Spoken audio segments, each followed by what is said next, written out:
Hi guys, good afternoon. In this video tutorial ko po kayo kung paano mag-post ng picture na may music at lyrics sa Facebook ngayong 2024. Nagawan ko na po ito ng tutorial last year pa po. Ngayon, gagawan ko po ulit ng tutorial para sa mga nagtatanong, nagko-comment sa aking mga video.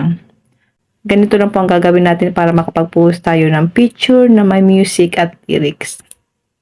Punta lang tayo sa ating Facebook. Click natin ang photo dito sa gilid. Dito guys, hanap lang tayo ng picture natin. Nalalagyan natin ng music at lyrics. Halimbawa guys, ito. Click natin ang picture natin. Click natin ang music icon sa taas. Dito guys, pipili tayo dito ng music na may nakalagay pong lyrics. Hanap lang tayo dito guys na music na may lyrics. Halimbawa guys, ito yung ilalagay ko music na may lyrics. Click lang natin ito. So guys, pwede nyo pong palitan ang font niya. Piliin nyo lang po dito guys. Ito ang mga font niya.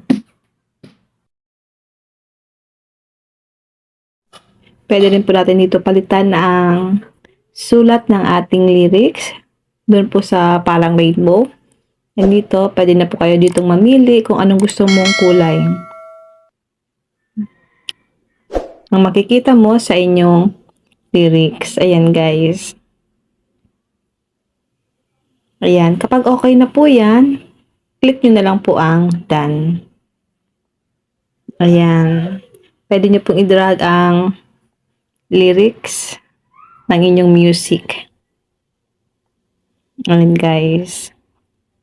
Then kapag okay na yan, click nyo na lang po ang done. Pwede nyo pong i-explore itong mga icon dito para mas mapaganda nyo pa po ang ipopost nyong picture na may lyrics. Sa akin guys, okay na yan. Then click natin ang done. So processing na siya. Dito po, say something about this photo. Maglagay lang tayo dito ng caption natin. Halimbawa, ito yung ilalagay ko. So guys, pasensya na kayo guys sa boses ko ha. Inubo po kasi ako ngayon. Then kapag okay na yan, click po natin ang post. Then wait natin siya guys na ma-post sa ating timeline. Ito na siya guys, ganun lang po kadali mag-post ng picture na may lyrics sa ating Facebook account. Hindi ko na guys pinarinig sa inyo ang music kasi baka makapiright tayo dito.